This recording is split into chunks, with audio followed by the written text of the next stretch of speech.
"Happy birthday, Liam," my mother said, her voice cheerful but fake, as if she hadn't guilt-tripped me an hour earlier for refusing to pay off my brother John's loan.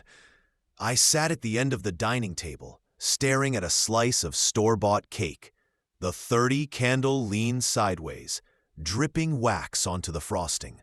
Across from me, my father sat slouched in his chair, beer in hand. John, 28, unemployed and allergic to responsibility, was scrolling through his new iPhone, which I'd paid for. I cleared my throat. My pulse raced, but I stayed calm. "We need to talk about the money." Dad grunted. Mom blinked. John didn't even look up. "I can't keep covering everything," I said. "I'm trying to build a future for myself. I've paid the mortgage, utilities, groceries, even John's DUI fine last year. I can't keep doing this." John finally looked up. "You act like it's charity." "It is," I replied. He laughed. "Wow. Okay then." Dad leaned forward, frowning. "Then start with your brother's 6-figure debt. That's the real issue, isn't it?" Mom gave him a warning look, but the damage was done. The room went silent. "I'm not paying that," I said quietly. "That's not my responsibility." The air froze. Dad leaned back, scowling. "Guess we know where you stand."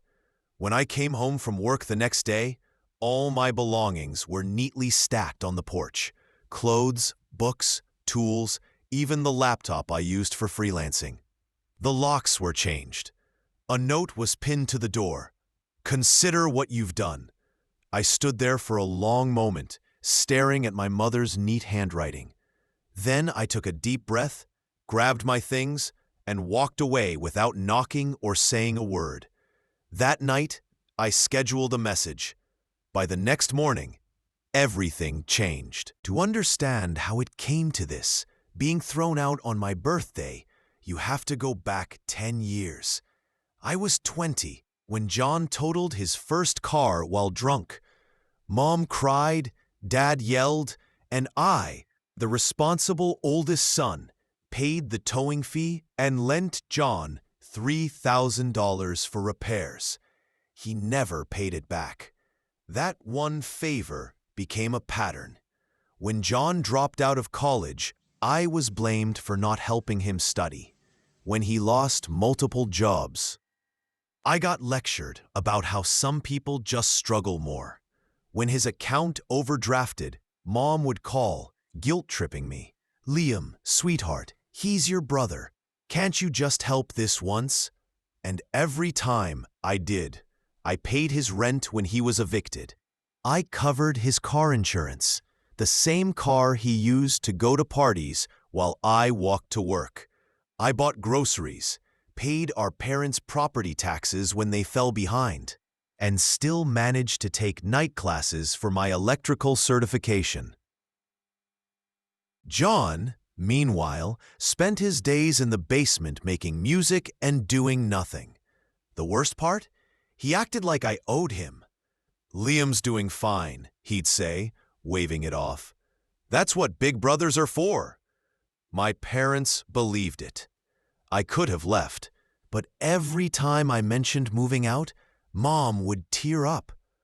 "This house only feels like home with you here." And Dad would call me dramatic. John would smirk. "Why leave when you've got it so good?" Yeah. So good that I worked 60-hour weeks while he borrowed money for new headphones. So good that I skipped lunch to save cash while Dad used my paycheck to fix the AC, and told me to be grateful I didn't have a landlord. 2 months before my birthday, I came home from a 14-hour shift to find John throwing a party. My custom gaming PC, built over 5 years, was hooked up to his sound system. Beer bottles littered the floor, and my keyboard was sticky. I didn't yell. I just unplugged everything and put it back in my room. The next morning, Mom scolded me. "You embarrassed him. His friends saw you storming around like a maniac. They were using my things, I said. It's not just your house, she snapped. Everything here is shared.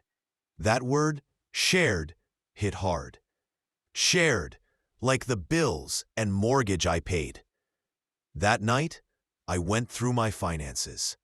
I was close. Just a few more months, and I could finally move out. Then John announced his new business venture, crypto trading. He used $25,000 from his student loans and lost it all in 2 weeks. Then he came to me. You could spot me 10 grand, he said casually, just to get me back on track. I laughed and said no. That's when everything shifted. Suddenly, I was selfish, ungrateful, arrogant. You think you're better than us now? Dad snapped one night. I'm not better, I said. I'm just tired. The next day, John posted a tweet. Some people only give when they can control you. Cut them off and watch their true colors show. It got over 300 likes. I said nothing. Then came my birthday. I thought maybe we could have a peaceful dinner. A small cake. No arguments. Instead, it was an ambush. Dad stared me down, waiting for me to bring up money. John joked about my trust fund, which doesn't exist. Mom smiled too brightly, trying to hold things together. When I finally said, I can't keep paying for everything, Dad replied flatly, then start with your brother's 6-figure debt. Not a joke, not a request, an expectation. And when I refused, they kicked me out, just like that. But they underestimated me. They forgot who they'd taught to stay quiet, to endure, to plan. So I stayed silent. I didn't knock, didn't text, didn't cry. I loaded my things into my car and drove to a cheap motel, the kind that smells like smoke and stale carpet. I sat on the bed, the note still crumpled in my hand. Consider what you did. I did, and then I hit send. Over the years, I'd kept records. Every Venmo request, invoice, transfer, and guilt-tripping message. Every "you're being dramatic" text when I tried to set boundaries. All saved, dated, and organized. I also had a letter, not a goodbye, but a confession, written months earlier, explaining everything. How I'd secretly paid off their second mortgage because the bank contacted me first. How I discovered John had tried to take out a $15,000 loan using my identity. How my parents knew and told me not to press charges. Family sticks together, they said. Not anymore. That morning, I sent the email, not just to them, but to everyone. My godmother, uncles, aunts, cousins, their church group. Attached were receipts, screenshots, bank statements, and voice recordings, all neatly labeled, including one file titled, What Liam Actually Paid For. It spread through the family within hours. By noon, I had 26 missed calls from Mom, 8 from Dad. John sent one text. You didn't have to do that. I didn't reply.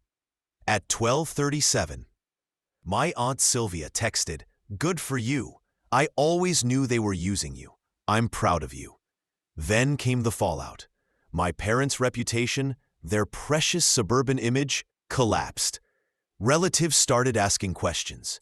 Why was I paying their bills? Why was John unemployed but covered in new tattoos? Why did they kick me out on my birthday? Dad tried to spin it. We were giving him structure, he told a relative. It was all agreed upon. Bad move. Because I'd recorded the night they kicked me out, the audio was crystal clear. Dad, then start with your brother's debt. Me, I'm not paying that. Dad, then get out. Mom, consider what you did. No more spin.